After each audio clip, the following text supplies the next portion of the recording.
ये सच है कि सत्य की विजय होती है, पर सत्य को अपने सच्चाई की परीक्षा भी देनी पड़ती है। सच कभी झुकता नहीं, रोके कभी रुकता नहीं। हम चले उस राह पर जो राही कभी रुकता नहीं, जो राही कभी रुकता नहीं। हेलो दोस्तों, मैं रावण सिंह साक्य धम्मा जर्नी की दुनिया में आपका स्वागत है।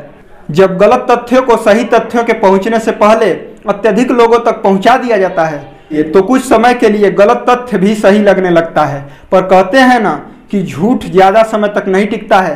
तो चलिए दोस्तों, देर न करते हुए मौर्य शब्द की उत्पत्ति का एविडेंस सहित पड़ताल करते हैं। जैसा कि आपने सुना होगा या धारावाहिकों में देखा होगा कि मूरा नामक दासी के नाम से मौर्य शब्द की उत्पत्ति बताई गई है, पर यह झूठ है कि मौर्य शब्द या मौर्यों की उत्पत्ति मूरा नामक दासी से हुई थी। मूरा नामक दासी की कहानी मौर्य वंश को बदनाम करने के लिए बाद में गढ़ी गई है। वास्तविक शब्द मौर्य, जो कि प्राचीन प्राकृत पाली भाषा का शब्द है, और इसी मौर्य शब्द का संस्कृत रूपांतरण मौर्य है। गया में आज भी फल्गु तट पर मौर्या घाट तथा कैमूर में बसहा गांव के पास स्थित अशोक शिलालेख की पहाड़ी मठ मौर्या के नाम से जानी जाती है। मूरा नाम की स्त्री काल्पनिक चरित्र है। मौर्यों की उत्पत्ति इससे संभव नहीं है।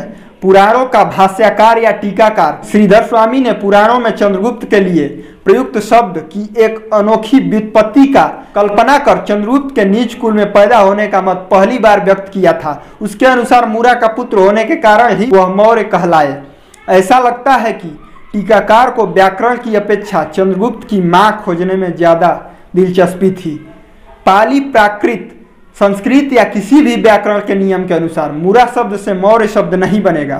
टीकाकार को सच्चाई की कोई चिंता नहीं, वहां उसका व्याकरण का ज्ञान भी बहुत कम है।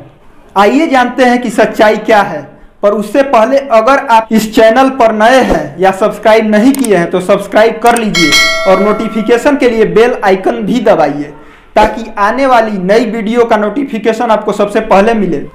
दरअसल मौर्य शब्द मोर से निकला है, जिसका अर्थ है मोरों के प्रदेश का निवासी।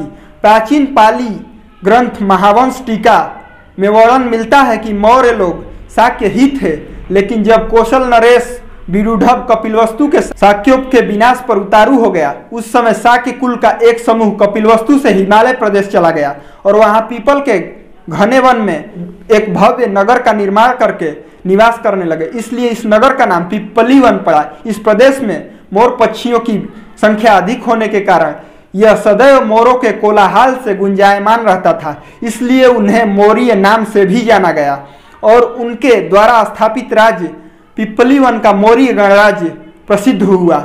यहाँ यह भी उल्लेख है कि पिपली वन के मौर्य मगध राज्य के मौर्य सम्राटों के पूर्वज थे और चंद्रगुप्त पिपली वन के मौर्य राजा की प्रधान रानी के पुत्र थे।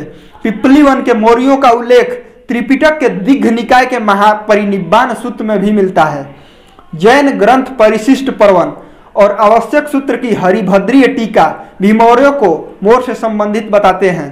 सम्राट अशोक के पुत्र थेरमहिंद द्वारा रचित प्राचीन पाली ग्रंथ उत्तर विहारठ कथा के अनुसार चंद्रगुप्त मौर्य के पिता का नाम चंद्रवर्धन मौर्य और माता का नाम धम्म मौर्या था। इस प्रकार चंद्रगुप्त की मां के रूप में प्रयुक्त मूरा नामक स्त्री कल्पित चरित्र है।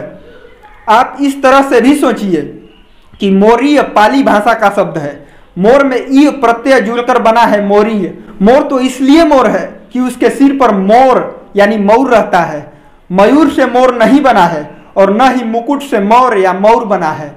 मोर वह है जिसके सिर पर मौर है यानी शिरोभूषण है, कलगी है, तथा जिसके सिर पर मोर की भांति शिरोभूषण है, ताज है, बादशाहत है, वह मौर्य है। विवाह में दुल्हा मौर यानी मौर पहनता है। दूल्हे को नौसे भी कहते हैं, अर्थात नया बादशाह। सिरमौर्य का प्रचलन हिंदी में इसी बादशाहत या ताज को लेकर है। आइए दोस्तों, पुरातात्विक तौर पर मौर्यों की उत्पत्ति का पड़ताल करते हैं। दोस्तों, स्मारकों के ज्वलंत प्रमाण से बौद्ध तथा जैन दृष्टिकोण की बड़े अनोखे ढंग से पुष्टि होती है। दोनों में मौर्य अथवा मौर्य वंश का संबंध मोर शब्द के साथ मिलता है। इसकी पुष्टि सम्राट अशोक के लौरिया नंदनगढ़ के स्तंभ के नीचे भाग में उत्कीर्ण मोर पक्षी की आकृति से भी हो जाती है।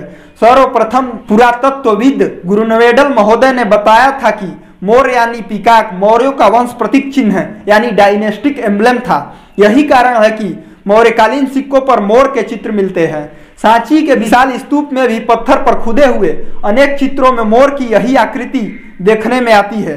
इन चित्रों का संबंध सम्राट अशोक और उनके मौर्य वंश से होने का द्योतक है, क्योंकि उनमें उन्हीं के जीवन की घटनाओं का चित्रण करने का प्रयत्न किया गया है।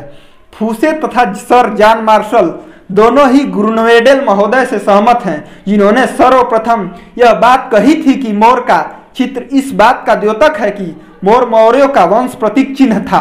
मौर्य शब्द का प्रथम पुरातात्विक उल्लेख रुद्रदामन के जूनागढ़ अभिलेख में मिलता है, क्योंकि यह संस्कृत का अभिलेख है जो लगभग 150 ईस्वी का है। जैसा कि पहले ही बताया जा चुका है कि मौर्य का संस्कृत रूपांतरण मौर्य है। यह बात भी उल्लेखनीय है कि सिकंदर द्वारा भारत के आक्रमण के यूनानी वृत्तांतों में मौर्येइस नामक एक भारतीय कुल का उल्लेख मिलता है, जो मौर्य का यूनानी पर्याय है। इस प्रकार बौद्ध और जैन ग्रंथों के प्रमाण, पुरातात्विक स्रोत इत्यादि यही इशारा करते हैं कि मौर्य शब्द की उत्पत्ति मोर से हुई है, जिसका संस्कृत रूपांतरण मौर्य है। इसलिए मोर मौर्यों यानी मौर्यों का वंशीय प्रतीक चिन्ह था। दोस्तों, जागरूकता के लिए इस वीडियो को अत्यधिक शेयर कीजिए और चैनल को सब्सक्राइब कीजिए। जय भारत, जय संविधान, जय विज्ञान। हम चले उस राह पर जो राही कभी रुकता नहीं, जो राही कभी रुकता नहीं।